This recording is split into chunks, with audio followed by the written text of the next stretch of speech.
Growing up, my life was shadowed by an absence too deep and bitter for words. From my first breath, I was born into a life where loss overshadowed love. My mother passed away, bringing me into this world, and although I never knew her, her absence loomed large. My father's resentment grew in her place until I became its target.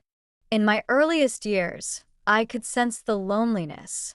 While other kids seemed to have their worlds held together by their parents' love, mine felt like it was held together by the thinnest thread. Dad didn't just grieve for my mom, he blamed me for her death. I was a toddler, unable to understand why his eyes narrowed with anger when he looked at me.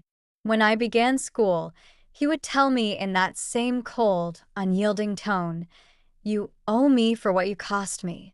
His words were sharper than any punishment, and they became a daily reminder that I had somehow, through existing, hurt him beyond repair. By age 10, I had already grown used to his silences, the times he would ignore me as though I wasn't there at all. He was present but distant, and every little mistake I made was met with sharp words. My childhood was a kind of isolation that felt both endless and familiar. I walked through life like a ghost in my own home, taught that love wasn't something I was entitled to, but something I had lost the right to. Years went by, and the weight of his disappointment never lessened.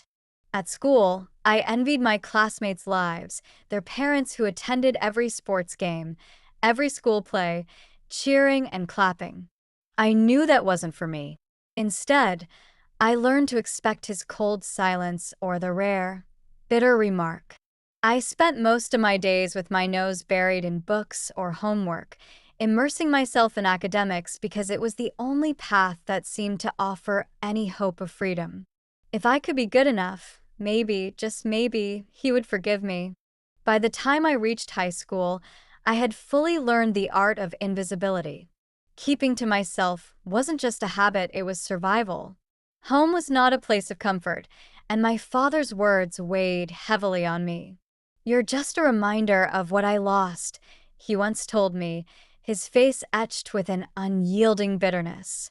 Those words echoed in my mind, and I started to believe that perhaps I really was a burden. I convinced myself that I had to be perfect, a way to balance the scales, to prove my worth. Despite the emotional distance, I clung to any opportunity to make my father proud. Academics became my escape, and I poured myself into every subject, hoping that maybe if I excelled, he would notice, even approve. Every report card brought a glimmer of hope that perhaps this time he would recognize my efforts. I'd hand over the paper, grades marked with straight A's, waiting for a reaction. He would give it a passing glance, barely looking up, only to say, "Not bad, but you can always do better." I was crushed each time, but I pushed forward. I knew I had to leave one day, to escape this house and carve out my own life. I dreamed of a place where I could breathe, free from the constant reminder that I was somehow to blame for a pain I never caused. And so, while my peers reveled in sports, parties, and friendships, I stayed grounded, pushing through long hours of study and self-imposed isolation. It was through this relentless effort that I earned a full scholarship to a prestigious university, a goal I'd clung to for years. The day I received my acceptance letter, I felt a weight lift for the first time in my life. Freedom was within reach. As I packed my bags to leave, my father's reaction was muted, but I didn't care. I was finally stepping out into a world where I would have the space to be myself, free from the shadows of resentment and guilt that haunted our home. University life was a revelation. For the first time, I felt the warmth of friendships and the excitement of living life on my own terms. I explored new interests, joined clubs, and even started to dream about a future that had once seemed so far away. My past lingered in my mind, but it no longer dictated my every thought or decision. I was beginning to reclaim my own identity, to redefine myself apart from the bitter words my father had poured into me over the years. And then there was Sheila. Meeting her was the highlight of my college years. We shared an immediate, unspoken connection, something deeper than I had ever felt. Sheila had a quiet strength about her, a warmth and understanding that I had rarely experienced. She listened, really listened as I talked about my life, and for the first time, I felt like someone saw me, not as a burden, not as a disappointment, but as a person worth knowing. Sheila was the one who urged me to seek therapy. At first, I resisted. Admitting that I needed help was a tough pill to swallow, especially after years of being told that I was the problem. But her encouragement was gentle and unwavering, and I found myself in a therapist's office, reliving memories I had tried so hard to bury. Therapy was painful, but it was also the beginning of my healing. Slowly, I began to unpack the trauma that had shaped my life, realizing that my father's anger was his own burden and that it wasn't mine to carry. I began to feel the stirrings of anger for the years I had lost to his resentment, for the childhood that could have been different if only he had let go of his pain. But as I worked through these feelings, I learned to let go, to no longer allow his bitterness to define me. Sheila stood by me every step of the way, giving me the courage to reclaim my life, to set boundaries, and to believe that I deserved happiness just as much as anyone else. After graduation, life felt new and bright with possibilities. I landed a stable job, rented a small apartment, and cherished my newfound independence. Sheila and I continued to build our relationship, and for the first time, I began to envision a future that didn't revolve around guilt and blame. I was creating the life I'd always dreamed of, filled with peace, ambition, and the support of someone who truly cared about me. My father, however, remained a distant part of my life. I kept contact limited, sharing little about my successes or relationships, and he seldom reached out. A part of me felt like it was finally over, that I had escaped the past that once defined me. Then, 2 years later, he called. He sounded desperate, his voice laced with panic, and I knew something was wrong. After a string of poor financial choices, he was struggling to make ends meet. He admitted that he hadn't paid rent for months and was on the verge of being evicted. Though I had tried to distance myself, hearing him in that state brought back all the emotions I thought I'd left behind. He asked if I could cover his rent. Despite everything, the idea of leaving him with nowhere to go filled me with guilt. After talking it over with Sheila, I reluctantly agreed to let him and his new wife, Day, move in with me temporarily until they could get back on their feet. Initially, it was tense but manageable. I set ground rules, letting him know that this was a short-term solution and that they'd need to save up for a new place. But old habits die hard, and it didn't take long before the cracks began to show. My father's criticisms crept back into our conversations, disguised as suggestions or concerns. He'd comment on the way I organized my space, spent my time, or managed my finances, as if he were still entitled to a say in my life. I wasn't the same person I used to be, though.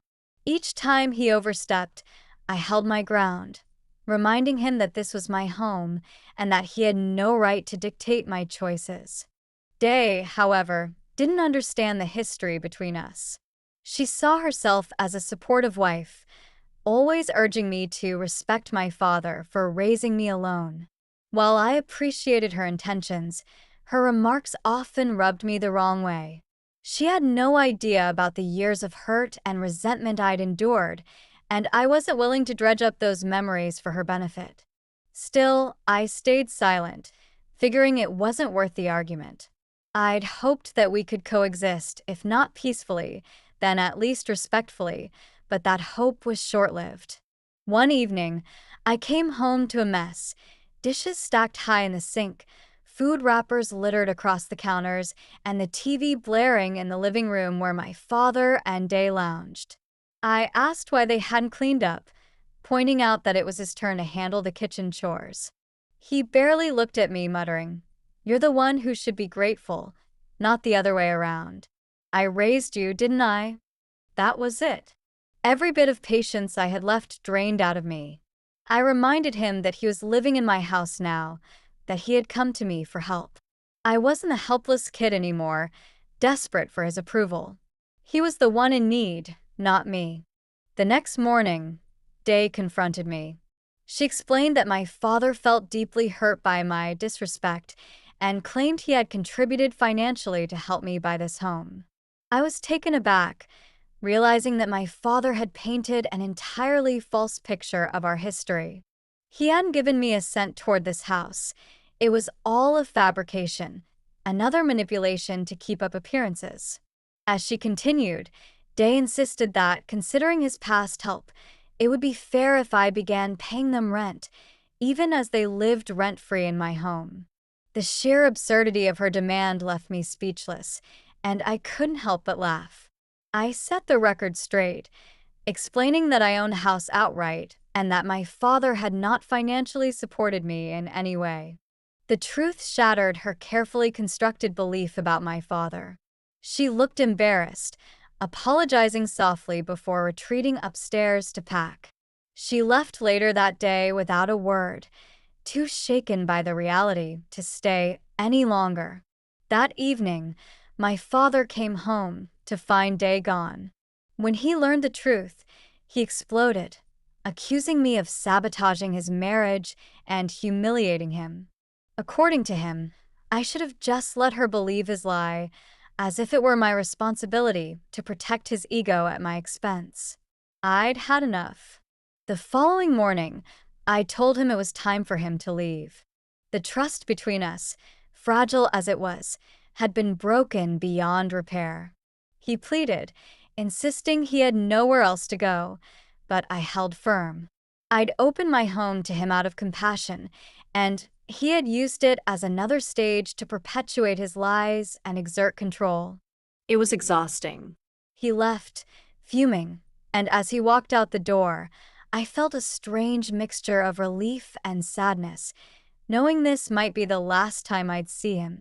In the weeks that followed, I struggled with the aftermath.